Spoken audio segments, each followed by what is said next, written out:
Moving. Yes, it's moving, yes. اوكي تمام. عارفة تشوف بتعاد ويتحرك. ما بتحرك. هذا. هاي يلا. Yes, my case presentation about chronic coronary syndrome. The chief complaint, a 6-year-old male, was presented with chest pain, breathlessness, sweating, and the cough, and numbness in his left foot.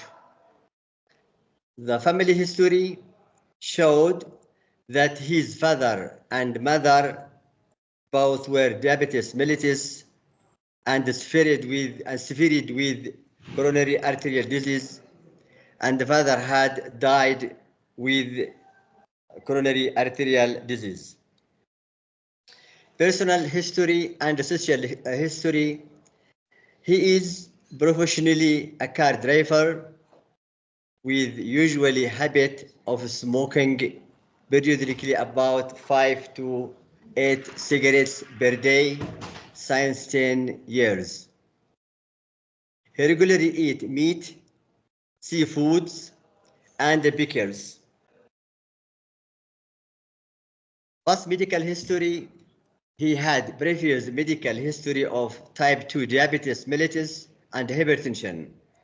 He had a history of ulcer with right big toe, gangrene, trauma to right big toe before 20 days. Following with this condition, he developed foot ulcer, and he also had previous history of wound debridement.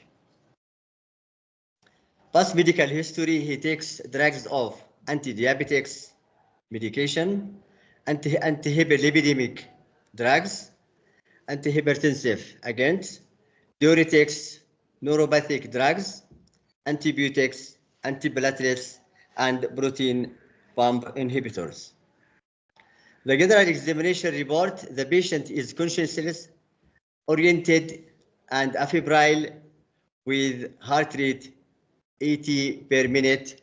Blood pressure is 150 over 60 millimeter زي بقي mmgh. Cardiovascular system sound S1 is normal and S2. Respiratory sound within normal. Ankle brachial index was 0.85, which detected mild peripheral arterial disease. ECG finding, sinus, depressed ST segment in lead 1 and 2 and 3.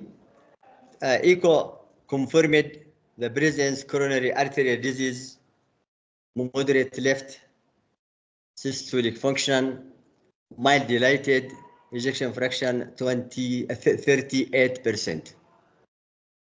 Coronary angio showed the presence of calcified coronary arterial disease with tribal Fizel's disease. CBC HB within normal, only the abnormality is neutrophils 81%, and ASR 41 at the first hours, others within normal. Biochemistry, hyponatremia, potassium in the borderline, and RBC 201 milligram per deciliter, postprandial sugar 39 milligram per deciliters, HbA1c 6.6%. Biochemistry, alkalic phosphatase on the borderline, albumin is low, and LDL cholesterol 114, and other is normal. Diagnosis was chronic coronary syndrome with reduced left ventricular ejection fraction, diabetes mellitus, right diabetic foot. Medication, Patient was found asymptomatic and treated with oral hypoglycemic agent, antihypertensive, protein pump inhibitor, diabetic drugs, antibiotic, and antiplatelets and statin. Patient was discharged after a week stay in our hospital with continuous treatment monitoring by healthcare team. The patient was advised to attend cardiac clinic on medication usage. Medication compliant, lifestyle modification advice, physical exercise, stress management, and dietary intake. Discussion: atherosclerosis is more common in diabetes mellitus, and its burden negatively impacts the health of affected population. The aggregation of lipid lesion in the vascular path can contribute the advancement of cardiovascular disease event such as heart failure and myocardial infarction. Endothelial dysfunction may occur with diabetes mellitus, with hyperglycemia, hyperlipidemia, smoking, and excessive pressure in bloodstream can alter function in vascular cells. The injury to endothelial cells causes by decreased release endothelial nitric oxide synthesis, which lead to vasoconstriction in the blood vessels. Hypercholesterolemia increase superoxide free radical production in the vessel causes inflammatory cells. According to the American College of Cardiology, strongly recommended that coronary artery disease screening tests should be performed to summarize the risk profile characteristics of disease patient as event of the healthcare. This is the MCQ. A patient-centered multidisciplinary team approach for managing patient with chronic coronary disease. What can of this? Improve patient self-efficacy, improve health-related quality of life, improve atherosclerosis, cardiovascular disease risk, factor management, or all above.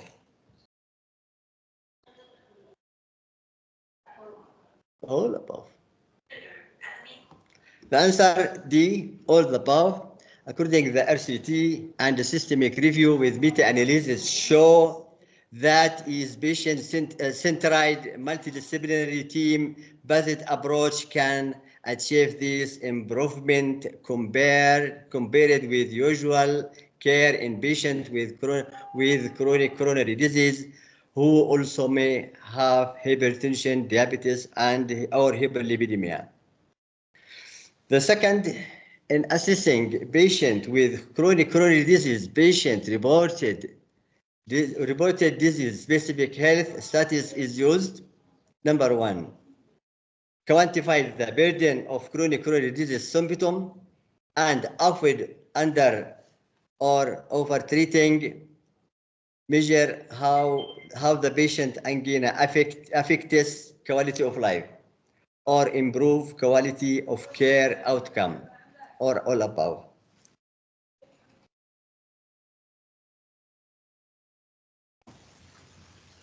Answer A and B. Also, several studies show deficiency with clinician estimation of patient symptom, which can be enhanced with a patient with reported state. No study show an improvement in quality of care or outcome with routine use of patient reported measurement.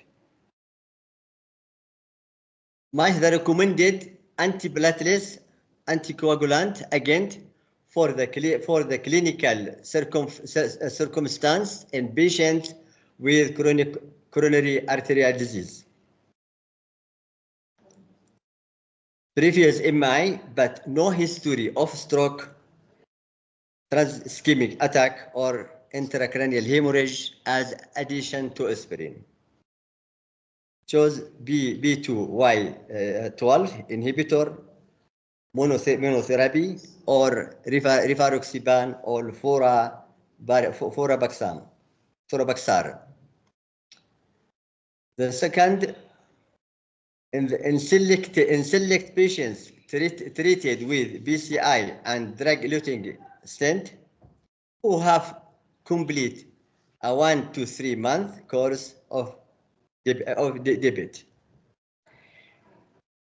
In patients without an indication for therapeutic direct oral anticoagulant or DABIT, who are at high risk of recurrent ischemic event but low to moderate bleeding risk as additional to aspirin.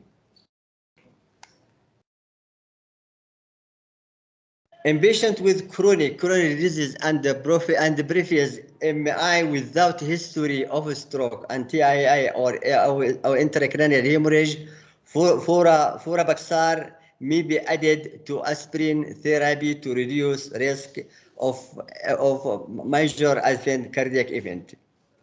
In selected patients who chronic coronary arterial disease treated with BCI and DS drug-eluting stent, who have completed 1 to 3 month course of DABIT and added B2Y12 inhibitor monotherapy for at least 12 months is responsible to reduce bleeding risk. In patients with chronic coronary disease without an indication for therapeutic DUAC or DABIT, and who are at high risk recurrent ischemic event but low to moderate bleeding risk, the addition of low dose of rivaroxaban 2.5 milligram twice daily to aspirin 81 milligram daily is responsible for long-term reduction of risk for major advanced cardiac cardiac event.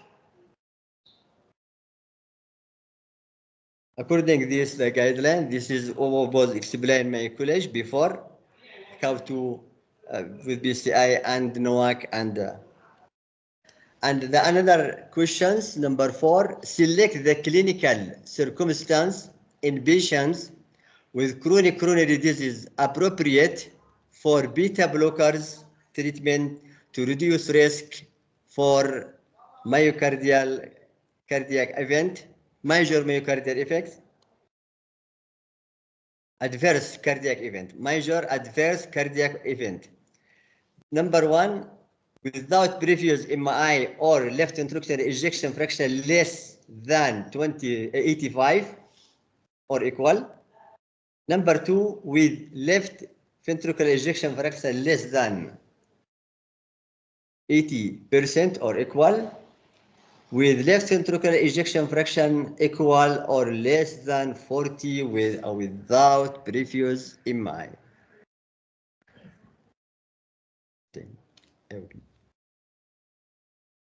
Answer is A, B, and C in patient with chronic coronary disease without previous MI or left ventricular ejection fraction equal or less than 50%.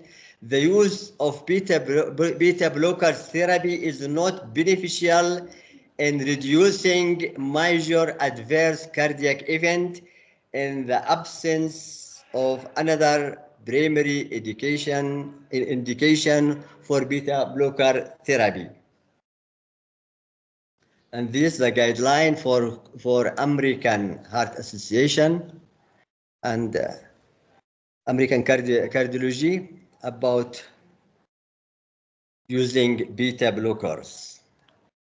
And the second, the question 5 questions about SGLT2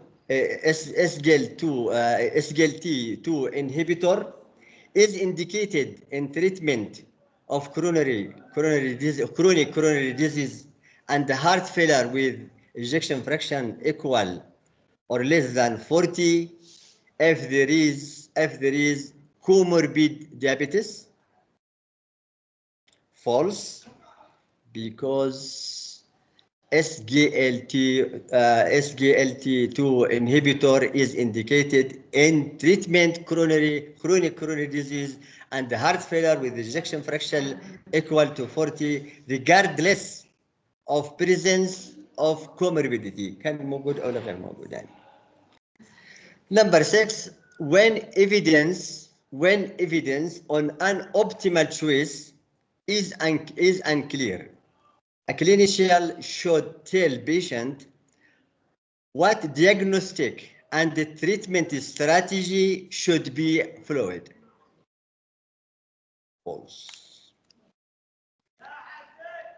False. Shared decision making is recommended, particularly when evidence is unclear on the optimal diagnostic or treatment strategy, or when there is a significant risk or benefit trade-off. Number 7, in a patient with chronic coronary disease with use of non-prescription or dietary supplements, including omega-3 fatty acid, vitamin C, D, and E, and beta-carotene and calcium can be beneficial to reduce the risk of cardiovascular event? B. Yes. None of these are recommended in patient coronary disease, given the lack of evidence of benefit in reducing risk of cardiovascular event. Yes. Number 8, last one. Women with chronic coronary disease who are contemplating pregnancy or who are pregnant should not use statin, angiotensin converting enzyme, angiotensin receptor blockers. All above, you can use number one only. Answer is B and C, contraindication. While continuation of statin therapy during pregnancy might be considered, ACE inhibitor and ARBs, as well as direct renin inhibitor, angiotensin receptor, neprilysin inhibitor, or antagonist or aldosterone antagonist should not be used to prevent harm to fetus. This is a definition of chronic coronary disease is heterogenic groups, conditions that included obstructive, non-obstructive coronary artery disease with or without previous myocardial infarction, and revascularization. Ischemic heart disease diagnosed only by non-invasive testing, and chronic angina syndrome with varying underlying causes. Take home message from American Heart Association and American Cardiology Association. The following top 10 take home message are taken directly from the American Heart Association multi-socially chronic coronary disease guideline. Number 1, shared decision making. Emphasis in one team-based, patient-centered care that considers social determinants of health along with associating costs, while incorporating shared decision-making in risk assessment, testing, and treatment. This is shared decision-making. You must to assist a symptom assessment, and to make better and quality of life, and assess cardiovascular risk, and assess patient preference, attitude toward risk, and treatment option, risk and benefit. And another, patient and the caregivers. We must contribute, we must cooperation and explain with dietitian, nursing, cardiac rehabilitation, therapy, physicals, occupational speech, and the social work and the pharmacy and the clinician, physician, advanced practice, nurse, physician assessment. Number two, with the take message home, non-pharmacological therapy, including healthy dietary habits. Exercise are recommended for all patients with chronic coronary disease. Yes, recommended for nutrition. Do this, not do this, avoid this. Do choose these: vegetables, fruits, legumes, nuts, wholes grains, and complex carbohydrate, dietary fibril, and so on. And inside this, saturated fat and dietary sodium and processed meat, don't do it. Refined carbohydrate with defined with the white rice, sugar sweetened, and so on. After this, packaged goods, fried foods with hydrogenated oil shortness. And the third message, physical activity. Patients with chronic coronary disease who are free from contraindication are encouraged to participate in habitual physical activity, including activities to reduce sitting time and to increase aerobic and resistance exercise. Cardiac rehabilitation for eligible patients provides significant cardiovascular benefits, including decreased morbidity, mortality outcomes. Yes, do this. No, don't. No, do this. Don't sitting and walk to TV, but do walking. Don't use the escalator or the elevator, but take the stairs instead of. Instead of sitting and make computer and speak with your friend, go to work and move and meeting. This is about 100% reduce in mortality and cardiovascular disease when individuals increase their daily steps count by 100 steps according to research. Number 4, recommendation, pharmacological therapy. Use sodium glucose cotransporter 2 inhibitor and GLP-1 receptor agonists are recommended for select group of patients with chronic coronary disease, including group without diabetes. Beta blockers, the 5 recommendation or the 5 message. New recommendation for beta blockers used in patients with chronic coronary disease.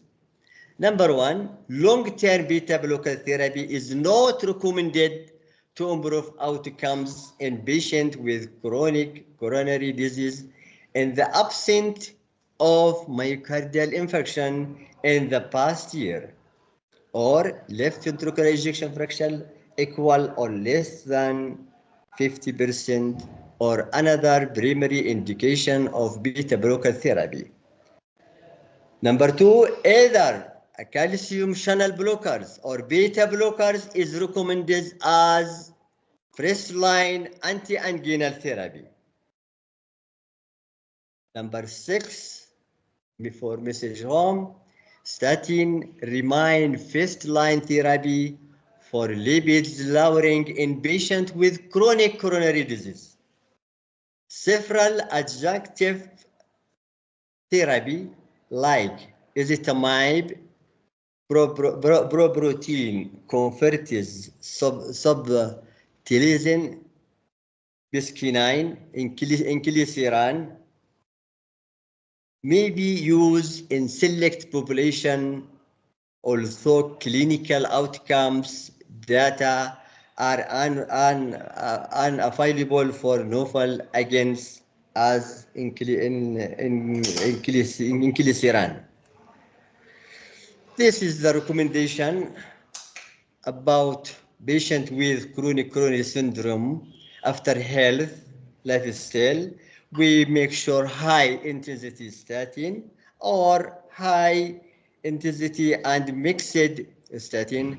This is in high statin if our goal is less than LDL less than or equal 50%, and another goal in high intensity statin you can do it the scheme to use in high in high risk or very high risk.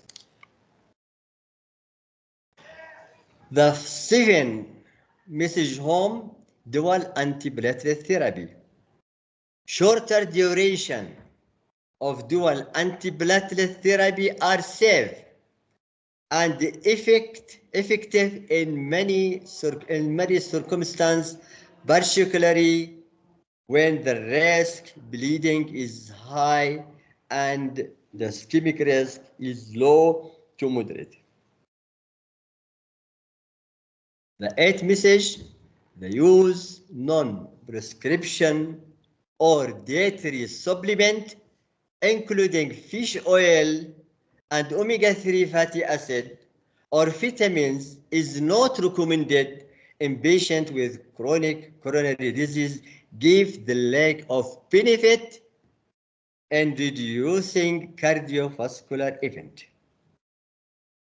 9 message, routine periodic anatomic or ischemic testing without a change in clinical or functional status is not recommended for risk stratification or to guide therapeutic decision making in patients with chronic coronary disease. Last one, the 10 message also also the cigarette, using cigarettes باي اللي يستخدموها يسمونه باي increased likelihood successful اللي هو electronic cigarettes. Also electronic cigarettes increases the likelihood of successful smoking cessation compared with nicotine replacement therapy because they are the lack of long-term safety data and risk sustained use. Electronic cigarettes are not recommended as first-line therapy for smoking cessation.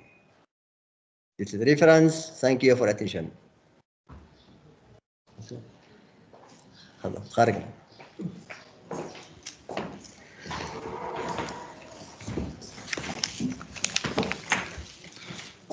دكتورة نور. Yes, thank you.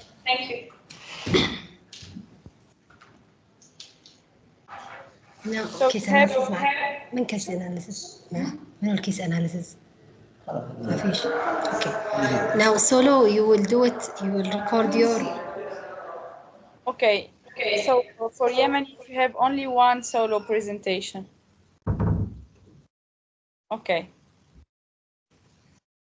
I will share my screen. Okay. انت تعرفي تبريزونتي؟ تحب لا لا امريكا. اوكي. 1 second.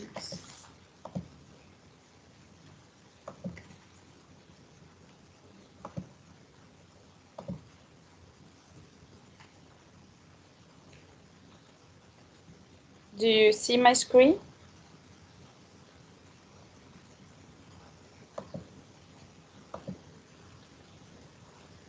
It's we are. Yes, we are seeing your screen. Okay.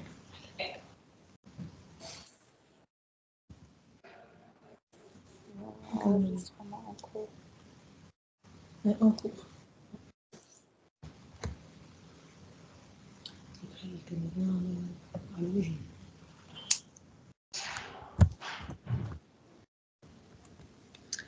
So, hello everybody. I'm Dr.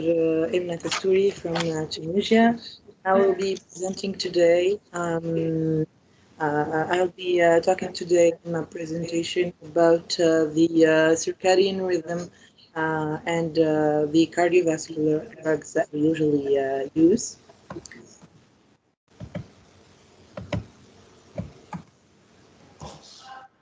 So these are some of the studies that the studies that I used for my presentation. As you can see, there is an interesting number of studies that talked about this problematic. You can take a look if you ever want to. So I think that the key elements in this presentation is circadian rhythm. These are endogenous temporal oscillation and biological functions adapting organisms to the 24-hour day-night cycle. So we have circadian rhythms, basically rhythms that oscillate in 24 hours. We have ultracircadian rhythms, less than 22 hours, for example, the sleep cycle itself. And we have infradian rhythms, that means cycles that are more than 28 hours, for example, the menstrual cycle.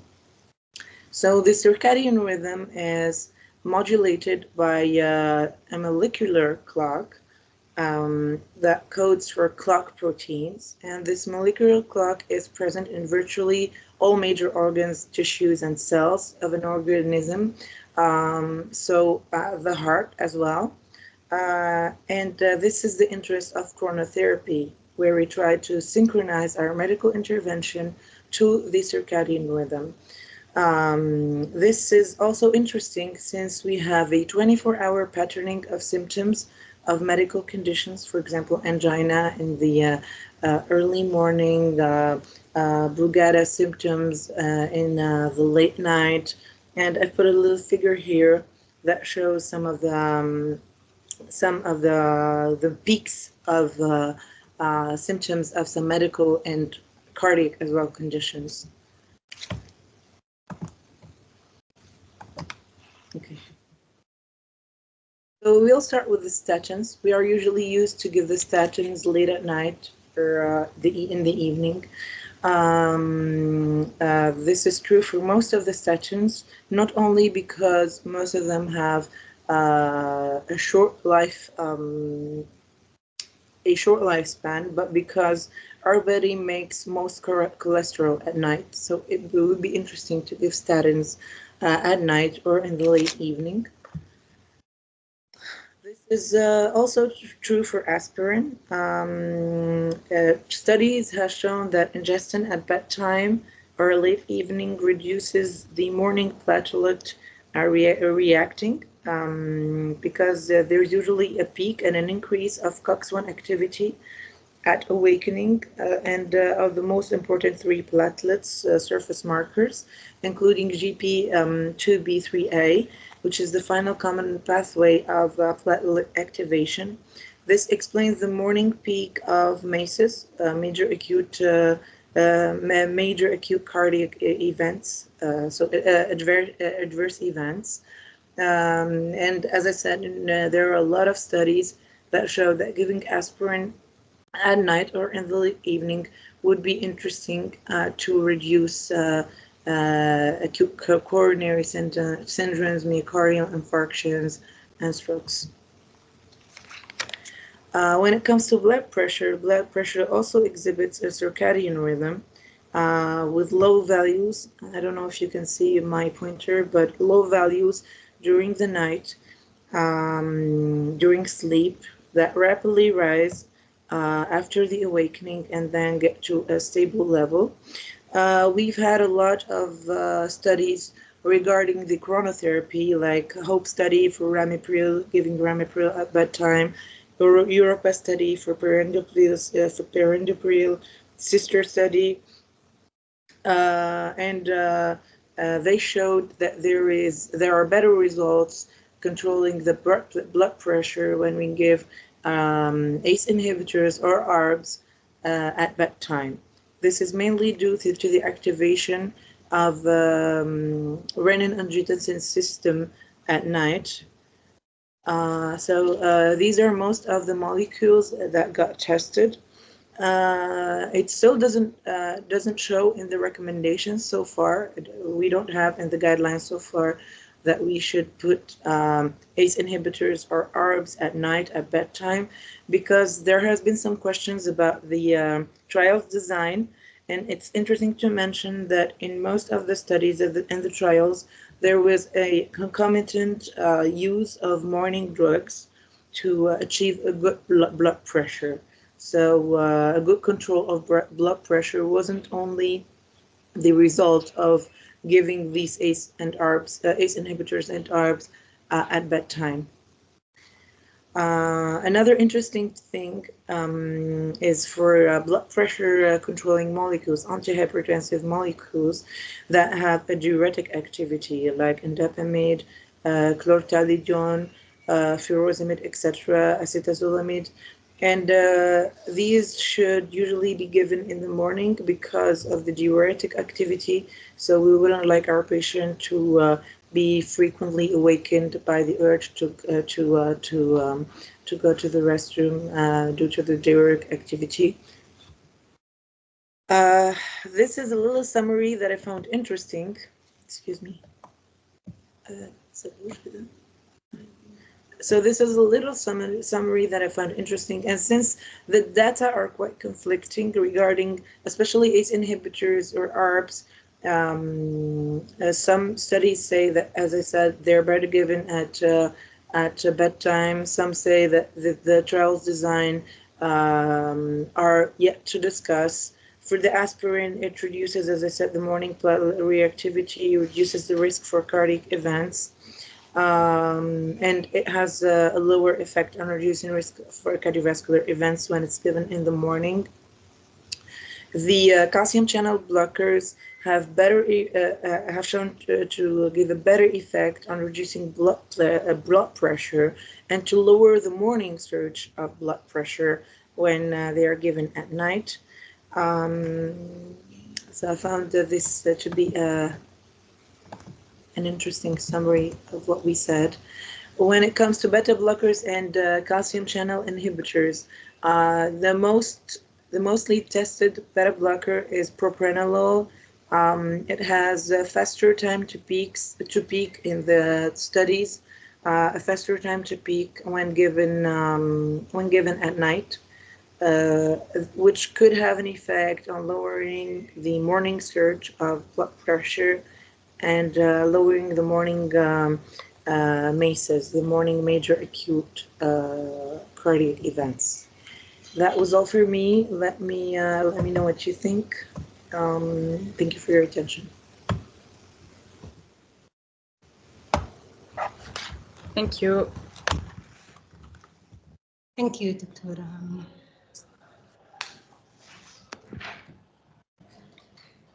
So I will proceed with my presentation. Okay.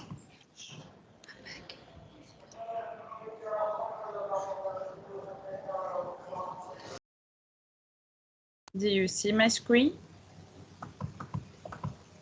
No. One second.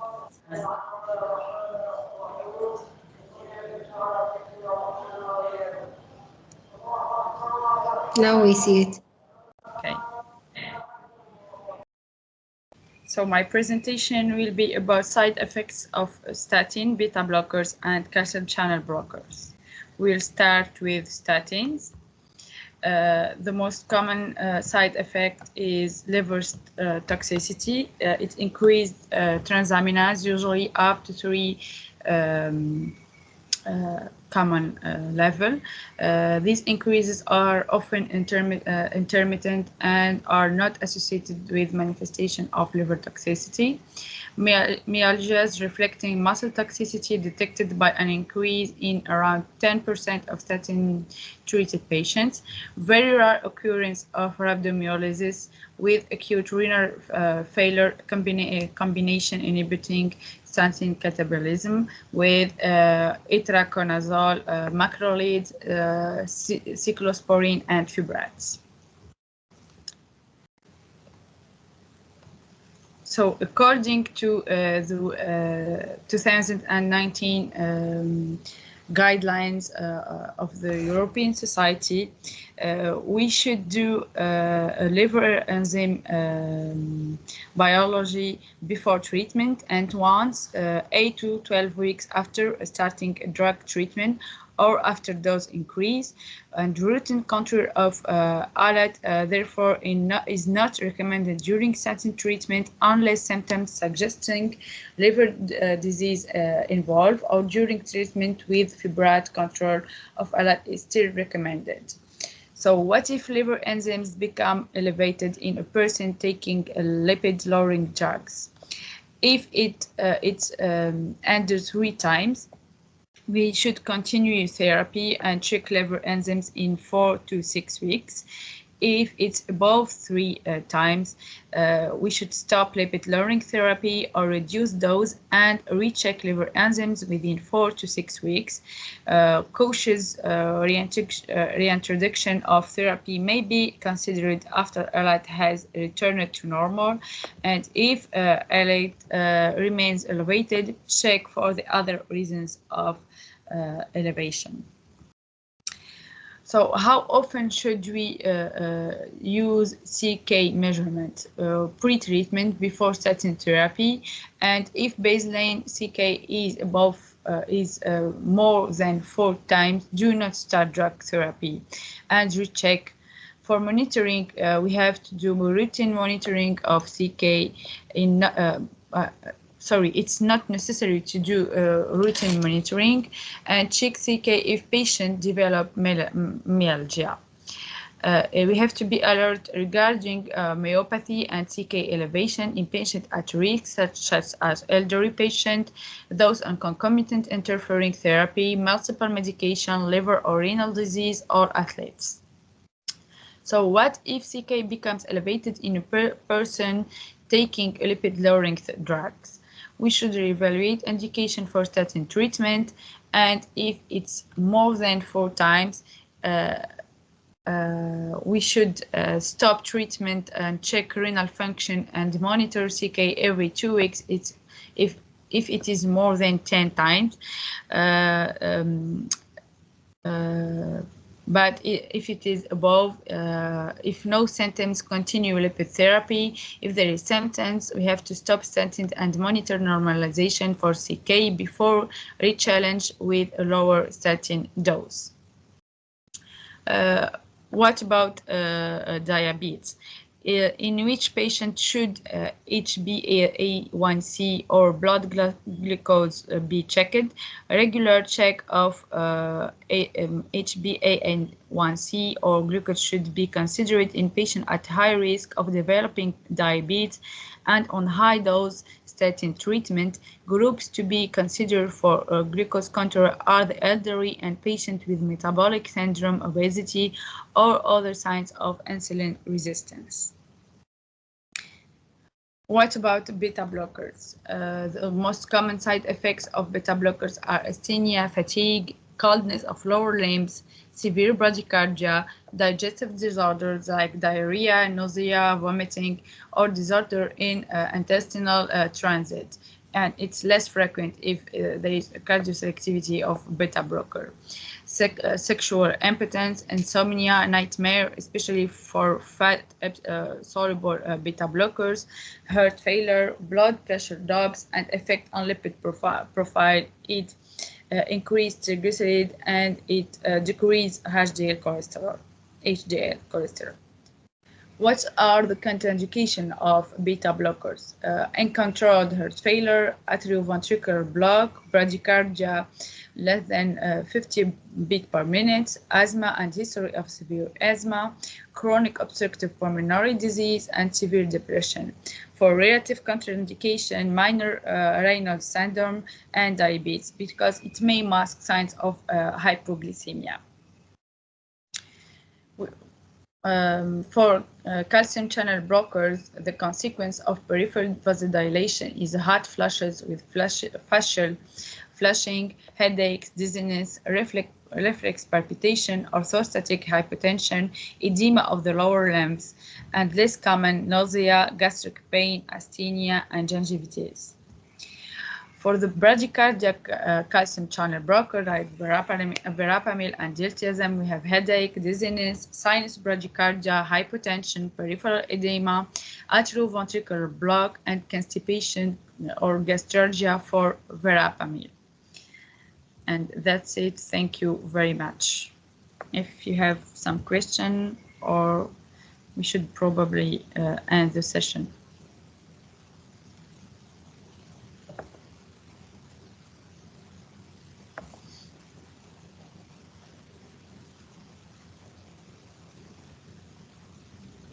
Does everyone hear? Yes, we still there. So, we finished? Yes.